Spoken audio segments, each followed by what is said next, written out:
The story continues, and Cain is in the church to have a meeting with the gods. Cain mentions that he overdid things while leveling up, and he states that he would like to consult them about his status. Xenom mentions that his current numbers are quite inhuman, and he asks Cain if he would like to become a demigod. Xenom explains that demigods are in the same class as holy beasts and divine dragons, and he tells Cain that he should understand that there are limits to what he can do alone. Xenom then changes the subject, and he mentions that there isn't much entertainment in this realm, so he would like Cain to use his knowledge from his previous life to create some.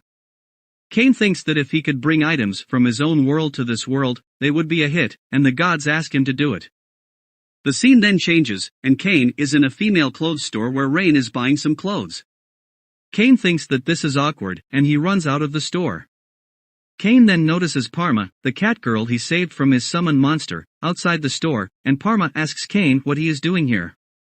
Cain mentions that he is here for his debut, and he asks her what she is doing here.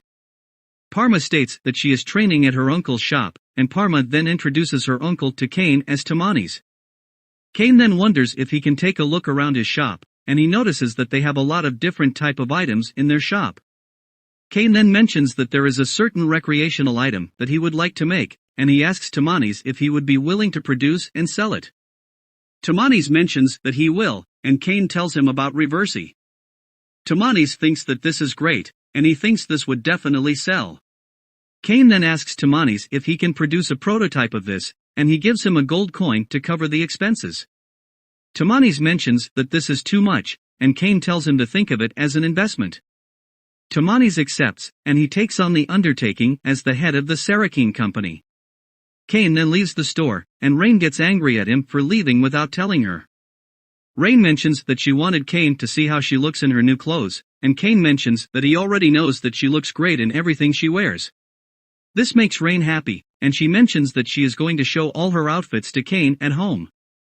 They then go to their home, and Rain shows Cain all of her outfits, and she then asks Cain to show her his outfits. Sylvie then tells Cain that Tamanis has asked him to come to his shop, and Cain goes to his shop. Tamanis shows Cain the prototype, and Cain thinks that it looks exactly like he pictured it. Cain then plays it with Parma, and he shows how the game works. Tamanis thinks that this is great, and he is positive that this will sell. Cain then tells Tamanis to produce two different versions, one for the nobles, and one for the commoners. Cain explains that the nobles would prefer a fancier product, and he tells Tamanis to make 50 noble versions, and 1,000 of the regular versions. Tamanis then mentions that their company doesn't have this much funds, and Cain gives him 5 gold coins. Tamanis then thanks Cain for the investment, and he states that they should start by forming a contract and presenting this to the god of commerce. Tamanis mentions that once they form the contract, no one will be able to produce the same product for 3 years, and they offer the product to the god of commerce. Cain then asks Tamanis to produce an extravagant Reversi as he wants to give it to the royal household, and Tamanis agrees to do it. Cain then goes to his house, and Sylvie informs him that the debut ceremony is about to begin. Cain then leaves for the ceremony with his family, and Garm tells Cain that he will be drawing a lot of attention today because he got promoted to the position of Baron, and he should watch out for parents who are trying to introduce him to their daughters. Cain mentions that he will find a way to deal with them, and they then reach the palace. At the venue Cain notices Silk and Duke Eric, and Cain thinks that the Duke's smile scares him. Garm then introduces them to Cain, and Cain thinks that their last meeting wasn't public. Eric then thanks Cain for saving his daughter, and he hopes that they will have a favorable relationship. Silk then greets Cain, and Cain praises Silk's outfit, and he states that she looks like a princess. This makes Silk happy, and Eric then intervenes, and he mentions that Cain is too skilled with the ladies for a 10-year-old. Garm explains that this is because of his sister Rain, as she gets upset if he isn't careful around her. They then take their leave, and the king then enters the room with his family. The king greets everyone, and he asks them to do their best for the kingdom. The nobles then introduce themselves to the king, and it's finally Cain's turn. Cain greets the king and the princess, and he compliments the princess on her dress, saying that she looks like a goddess. This makes the princess happy, and the king asks Garm how he raised his child to be such a philanderer. Cain then thinks that the king's smile is also scary, and he then tells the king that he would like to present something to him. Cain then takes out the Reversi set from his item box, and he mentions that this is a game he developed in cooperation with the Sarakin Company.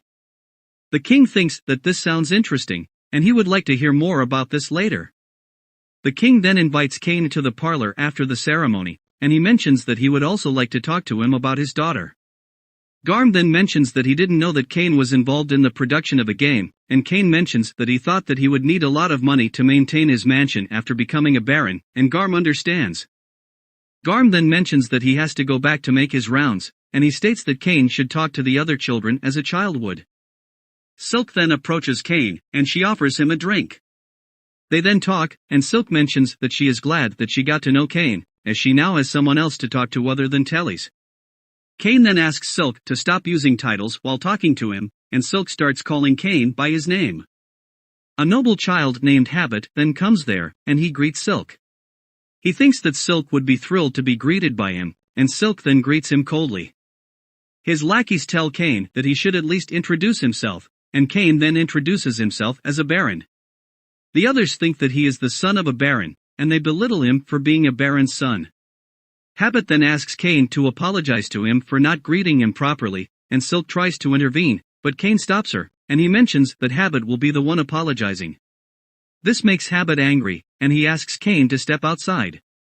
They then step outside, and Silk asks Cain what he is going to do. Silk mentions that she is worried about Cain, and Habit then asks them to stop flirting. He mentions that his two lackeys have the protection of the god of magic, and Silk pretends to be afraid, and she clings to Cain. Habit's lackeys then try to use magic, and they forget their incantations. They then check their books, and they read the incantations from the books. Both the kids then use their magic, but their magical output is too low, and their attacks are harmless.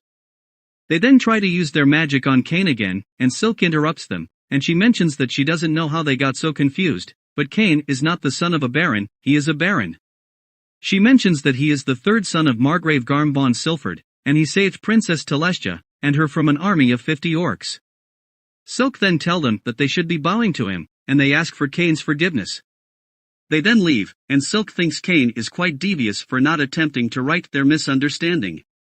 She mentions that she will have to tell Tellys about this, and Cain asks her to keep this a secret from her.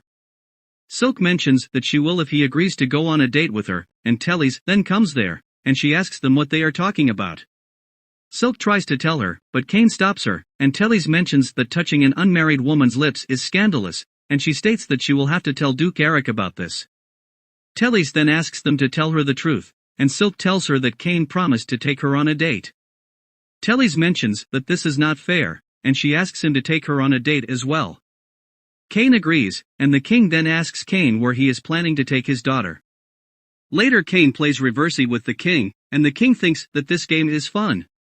Cain mentions that he is going to share this with the entire kingdom, and Eric then tells Cain that he has heard that Cain has arranged a date with Silk. He mentions that the plans of their engagement are still a secret, and both the king and Eric ask Cain to be careful on their date.